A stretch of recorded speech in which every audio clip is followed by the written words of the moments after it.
फिर से एक बार स्वागत है। आज हम लोग जीके के 50 इंपॉर्टेंट क्वेश्चन लेकर के आए हैं। चलिए स्टार्ट करते हैं। क्वेश्चन नंबर 1, निम्न में से महात्मा बुद्ध की मृत्यु कहाँ पर हुई थी? तो जो हमारे क्वेश्चन नंबर 1 का राइट आंसर होगा वो होगा हमारा ऑप्शन नंबर सी, यानी कि कुशीनगर में महात्मा बुद्ध की मृत्यु हुई थी।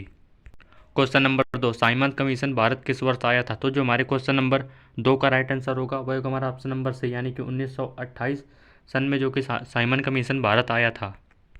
क्वेश्चन नंबर 3, स्वराज पार्टी की स्थापना किस वर्ष की गई थी? तो जो हमारे क्वेश्चन नंबर 3 का राइट आंसर होगा वह हमारा ऑप्शन नंबर बी, यानी कि 1923 में जो कि स्वराज पार्टी की स्थापना की गई थी। क्वेश्चन नंबर 4, महात्मा गांधी के राजनीतिक गुरु कौन थे? तो जो हमारे क्वेश्चन नंबर 4 का राइट आंसर होगा वह होगा हमारा ऑप्शन नंबर सी, यानी कि गोपाल कृष्ण गोखले। यह जो महात्मा गांधी के राजनीतिक गुरु थे। क्वेश्चन नंबर 5, लॉर्ड हार्डिंग ने बंगाली विभाजन किस वर्ष रद्द कर दिया था? तो जो हमारे क्वेश्चन नंबर 5 का राइट आंसर होगा वह होगा हमारा ऑप्शन नंबर सी, यानी कि वर्ष 1913 में जो कि बंगाल विभाजन रद्द कर दिया था। क्वेश्चन नंबर 6, मुस्लिम लीग की स्थापना किसके द्वारा की गई थी? तो जो हमारे क्वेश्चन नंबर 6 का राइट आंसर होगा वह होगा हमारा ऑप्शन नंबर ए, यानी कि सलीम मुल्ला के द्वारा जो कि मुस्लिम लीग की स्थापना की गई थी। क्वेश्चन नंबर 7, मोपाला आंदोलन वर्ष 1921 में किस जगह पर हुआ था? तो जो हमारे क्वेश्चन नंबर 7 का राइट आंसर होगा वही होगा हमारा ऑप्शन नंबर बी, यानी कि मालाबार में जो कि केरल में है। क्वेश्चन नंबर 8, पृथ्वी के वातावरण में सबसे ज़्यादा पाया जाने वाला तत्व कौन सा है? तो जो हमारे क्वेश्चन नंबर 8 का राइट आंसर होगा वह होगा हमारा ऑप्शन नंबर बी, यानी कि नाइट्रोजन। यह जो कि पृथ्वी पर पाया जाने वाला सबसे ज़्यादा तत्व है। क्वेश्चन नंबर 9, वह प्रथम भारतीय कौन थे जो ब्रिटिश हाउस ऑफ कॉमन्स सदस्य चुने गए थे? तो जो हमारे क्वेश्चन नंबर 9 का राइट आंसर होगा वह होगा हमारा ऑप्शन नंबर बी, यानी कि दादा भाई नौरोजी। क्वेश्चन नंबर 10, मोहम्मद बिन तुगलक ने अपनी राजनीति कहाँ से बदली थी? तो जो हमारे क्वेश्चन नंबर 10 का राइट आंसर होगा वह होगा हमारा ऑप्शन नंबर डी, यानी कि दिल्ली से देवनागरी। क्वेश्चन नंबर 11, आर्यभट्ट और कालिदास किस गुप्त शासक के दरबार में थे? तो जो हमारे क्वेश्चन नंबर 11 का राइट आंसर होगा वह होगा हमारा ऑप्शन नंबर ए, यानी कि चंद्रगुप्त द्वितीय के शासक में जो कि आर्यभट्ट और कालिदास दरबारी थे। क्वेश्चन नंबर 11, नदी की तरुणावस्था में कौन सी प्रक्रिया होती है? तो जो हमारे क्वेश्चन नंबर 12 का राइट आंसर होगा वह होगा हमारा ऑप्शन नंबर ए, यानी कि घाटी को गहरा करना। क्वेश्चन नंबर 13, संविधान में प्रारूप समिति का गठन कब हुआ था? तो जो हमारे क्वेश्चन नंबर 13 का राइट आंसर होगा वह होगा हमारा ऑप्शन नंबर बी, यानी कि 29 अगस्त 1947 को जो कि संविधान समिति के प्रारूप का गठन हुआ था। क्वेश्चन नंबर 14, मधुमक्खी के डंक में क्या पाया जाता है? तो जो हमारे क्वेश्चन नंबर 14 का राइट आंसर होगा वह होगा हमारा ऑप्शन नंबर डी, यानी कि अम्लीय तरल।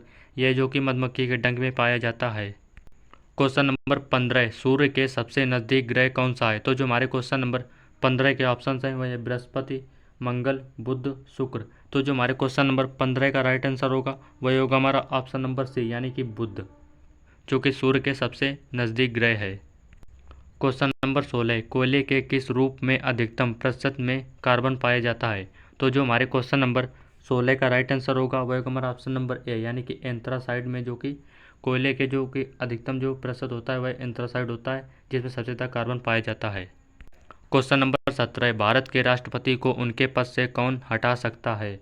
सांसद, प्रधानमंत्री, लोकसभा, राज्यसभा। तो जो हमारे क्वेश्चन नंबर 17 का राइट आंसर होगा वह होगा हमारा ऑप्शन नंबर ए, यानी कि सांसद, जो कि राष्ट्रपति के पद से हटा सकता है। क्वेश्चन नंबर 18, आसपास के वातावरण में पशुओं और पौधों के संबंध के अध्ययन को क्या कहते हैं? तो जो हमारे क्वेश्चन नंबर 18 का राइट आंसर होगा वह होगा हमारा ऑप्शन नंबर है, यानी कि परिस्थितिवाद विज्ञान। क्वेश्चन नंबर 19, मानव शरीर की सबसे छोटी हड्डी कहाँ पर पाई जाती है? मानव शरीर की सबसे छोटी हड्डी कान में पाई जाती है, जिसका नाम स्टेपिस है। और जो मानव शरीर की सबसे बड़ी हड्डी होती है वह जो कि जांघ में पाई जाती है, उसका नाम फीमर है। याद रखना दोस्तों आप लोग। क्वेश्चन नंबर 20, राज्यपाल का कार्यकाल कितने समय का होता है? तो जो हमारे क्वेश्चन नंबर 20 का राइट आंसर होगा वह होगा हमारा ऑप्शन नंबर सी, यानी कि 5 वर्ष का जो कि राज्यपाल का कार्यकाल होता है। क्वेश्चन नंबर 21, निम्नलिखित में से किसका संबंध गदर पार्टी से नहीं था? तो जो हमारे क्वेश्चन नंबर 21 का राइट आंसर होगा वह होगा हमारा ऑप्शन नंबर बी, यानी कि बाबा गुरदीप सिंह का जो कि संबंध गदर पार्टी से नहीं था। क्वेश्चन नंबर 22, मांसपेशियों को हड्डियों से जोड़ने वाले को क्या कहते हैं? तो जो हमारे क्वेश्चन नंबर 22 का राइट आंसर होगा वह होगा हमारा ऑप्शन नंबर बी, यानी कि लिगमेंट। क्वेश्चन नंबर 23, भारतीय नागरिकता किसके द्वारा दी जाती है? तो जो हमारे क्वेश्चन नंबर 23 का राइट आंसर होगा वह होगा हमारा ऑप्शन नंबर डी, यानी कि गृह मंत्रालय। और जो कि वर्तमान में 2023 में जो गृह मंत्री हैं वह अमित शाह। तो जो अब मतलब जो भारत की नागरिकता जो देगा वह अमित शाह देंगे, जो कि गृह मंत्रालय हैं। क्वेश्चन नंबर 24, अशोक के शिलालेख पर किस लिपि का प्रयोग किया? तो जो हमारे क्वेश्चन नंबर 24 का राइट आंसर होगा वह होगा हमारा ऑप्शन नंबर बी, यानी कि ब्रह्मी। क्वेश्चन नंबर 25, प्रधानमंत्री मुद्रा योजना के तहत कौशल केंद्र का उद्घाटन किस शहर में किया गया? तो जो हमारे क्वेश्चन नंबर 25 का राइट आंसर होगा वह हमारा ऑप्शन नंबर डी, यानी कि नोएडा। क्वेश्चन नंबर 26, संविधान सभा की पहली बैठक कब हुई थी? तो जो हमारे क्वेश्चन नंबर 26 के ऑप्शन हैं वह हैं दिसंबर 1946, अगस्त 1945, जनवरी 1950 और जुलाई 1948। तो जो हमारे क्वेश्चन नंबर 26 का राइट आंसर होगा वह हमारा ऑप्शन नंबर ए, यानी कि दिसंबर 1946 को संविधान सभा की पहली बैठक हुई थी। क्वेश्चन नंबर 27, भारत के संविधान सभा के मसौदा समिति के अध्यक्ष कौन थे? तो जो हमारे क्वेश्चन नंबर 27 का राइट आंसर होगा वह होगा हमारा ऑप्शन नंबर डी, यानी कि doctor BR Ambedkar. Question number 28, Bharat के संविधान में निम्नलिखित संसाधनों में से किसके द्वारा गोवा को राज्य का दर्जा दिया गया?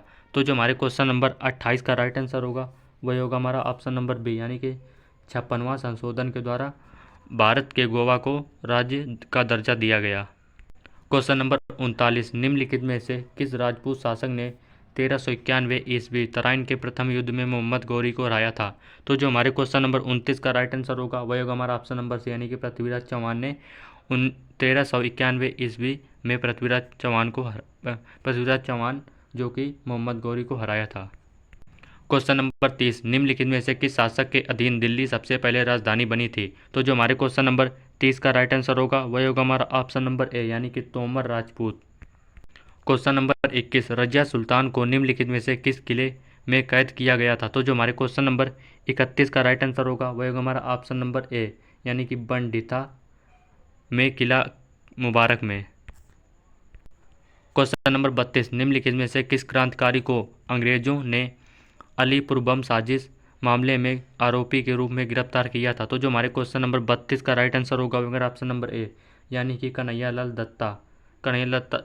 दत्ता को अंग्रेजों ने अलीपुर बम साजिश में आरोपी के रूप में गिरफ्तार किया था। क्वेश्चन नंबर 33, भारत का संविधान किसके द्वारा हस्तलिखित है? तो जो हमारे क्वेश्चन नंबर 33 का राइट आंसर होगा वही होगा हमारा ऑप्शन नंबर सी, यानी कि प्रेम विहारी नारायण के द्वारा संविधान हस्तलिखित है।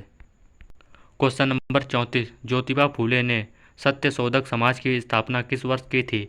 तो जो हमारे क्वेश्चन नंबर 34 का राइट आंसर होगा वह हमारा ऑप्शन नंबर बी, यानी कि 1873 सन में ज्योतिबा फूले ने सत्यशोधक समाज की स्थापना की थी।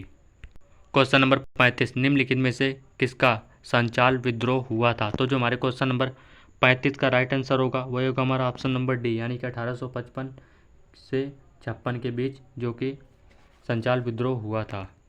क्वेश्चन नंबर 36, निम्नलिखित में से स्थलीय ग्रह की पहचान कीजिए। तो जो हमारे क्वेश्चन नंबर 36 के ऑप्शन हैं अरुण, बृहस्पति, बुध, वरुण। तो जो हमारे क्वेश्चन नंबर 36 का राइट आंसर होगा वह हमारा ऑप्शन नंबर सी, यानी कि बुध, यह जो कि स्थलीय ग्रह है। क्वेश्चन नंबर 37, भारत किस देश के साथ सबसे लंबी सीमा साझा करता है? तो जो हमारे क्वेश्चन नंबर 37 के ऑप्शन हैं बांग्लादेश, भूटान, चीन, नेपाल। तो जो हमारे क्वेश्चन नंबर 37 का राइट आंसर होगा वह हमारा ऑप्शन नंबर ए, यानी कि बांग्लादेश के साथ भारत जो कि सबसे लंबी सीमा साझा करता है। क्वेश्चन नंबर 38, निम्नलिखित में से किस नदी को व्यात कहा जाता है? तो जो हमारे क्वेश्चन नंबर 38 का राइट आंसर होगा वह हमारा ऑप्शन नंबर बी, यानी कि झेलम। क्वेश्चन नंबर 39, अंचार झील निम्नलिखित में से किस राज्य में स्थित है? तो जो हमारे क्वेश्चन नंबर 39 का राइट आंसर होगा वह हमारा जम्मू और कश्मीर में जो कि अंचार झील स्थित है। क्वेश्चन नंबर 40, अंडमान और निकोबार द्वीप समूह को अलग करने वाले जलमार्गों की पहचान कीजिए। तो जो हमारे क्वेश्चन नंबर 40 का राइट आंसर होगा वह हमारा ऑप्शन नंबर डी, यानी कि 10 डिग्री चैनल। क्वेश्चन नंबर 41, निम्नलिखित में से कौन उत्तर प्रदेश में खरीफ की फसल और दक्षिण भारत में रबी की फसल है? तो जो हमारे क्वेश्चन नंबर 41 का राइट आंसर होगा वह होगा हमारा ऑप्शन नंबर बी यानी कि तिल। यह जो कि उत्तर में खरीफ की फसल और दक्षिण भारत में रबी की फसल है। क्वेश्चन नंबर 42, अर्थशास्त्र के संदर्भ में EPF और में पी का अर्थ है। तो जो हमारे क्वेश्चन नंबर 42 का राइट आंसर होगा वही होगा हमारा ऑप्शन नंबर डी यानी कि भविष्य निधि। क्वेश्चन नंबर 43, किस अर्थव्यवस्था में मत्स्याशय पालन का हिस्सा है? तो जो हमारे क्वेश्चन नंबर 43 का राइट आंसर होगा वही होगा हमारा ऑप्शन नंबर सी यानी कि प्राथमिक क्षेत्र में जो कि मत्स्य पालन का हिस्सा है। क्वेश्चन नंबर 44, यदि राष्ट्रीय आय 10 करोड़ है तो विदेशी से शुद्धता घटक आय 2000 करोड़ है तो घरेलू आय क्या है? तो जो हमारे क्वेश्चन नंबर 44 का राइट आंसर होगा वही होगा हमारा ऑप्शन नंबर डी यानी कि 8 करोड़। 10 करोड़ माइनस 2000 करोड़ बचेगा 8000 करोड़। क्वेश्चन नंबर 45, निम्नलिखित में से कौन भारत में एक अप्रत्यक्ष कर है? तो जो हमारे क्वेश्चन नंबर 45 का राइट आंसर होगा वह होगा हमारा ऑप्शन नंबर ए यानी कि वस्तु एवं सेवा कर, यह जो कि अप्रत्यक्ष कर है। क्वेश्चन नंबर 46, किस राज्य में GST सबसे पहले लागू की गई थी? तो जो हमारे क्वेश्चन नंबर 46 का राइट आंसर होगा वह होगा हमारा ऑप्शन नंबर बी यानी कि असम में सबसे पहले GST लागू की गई थी, भारत के राज्य असम में। क्वेश्चन नंबर 47, भारत पंचवर्षीय योजना किस वर्ष जारी की गई थी? तो जो हमारे क्वेश्चन नंबर 47 का राइट आंसर होगा वही होगा हमारा ऑप्शन नंबर सी यानी कि 1951 में पंचवर्षीय योजना लागू की गई थी। क्वेश्चन नंबर 48, पदार्थ के निम्नलिखित में से किस अवस्था को बोस आइंस्टीन के नाम से भी जाना जाता है? तो जो हमारे क्वेश्चन नंबर 48 का राइट आंसर होगा वह होगा हमारा ऑप्शन नंबर बी यानी कि 5वीं। क्वेश्चन नंबर 49, आँख पुतली का आकार किसके द्वारा नियंत्रित किया जाता है? तो जो हमारे क्वेश्चन नंबर 49 का राइट आंसर होगा वह होगा हमारा ऑप्शन नंबर बी यानी कि आइरिस के द्वारा आँख पुतली का आकार नियंत्रित किया जाता है। क्वेश्चन नंबर 50, स्त्रीय शास्त्रीय नृत्य किस राज्य से संबंधित है? तो जो हमारे क्वेश्चन नंबर 50 का राइट आंसर होगा वही होगा हमारा ऑप्शन नंबर डी यानी कि असम से शास्त्रीय नृत्य संबंधित है। दोस्तों, जो अगर आपको हमारा ये वीडियो अच्छा लगा हो तो वीडियो को हमारे लाइक करें और हमारे चैनल को अभी तक सब्सक्राइब नहीं किया है तो हमारे चैनल को सब्सक्राइब करें और इस वीडियो को अपने दोस्तों के पास भी शेयर कीजिए। तो इसी के साथ जय हिंद, जय भारत।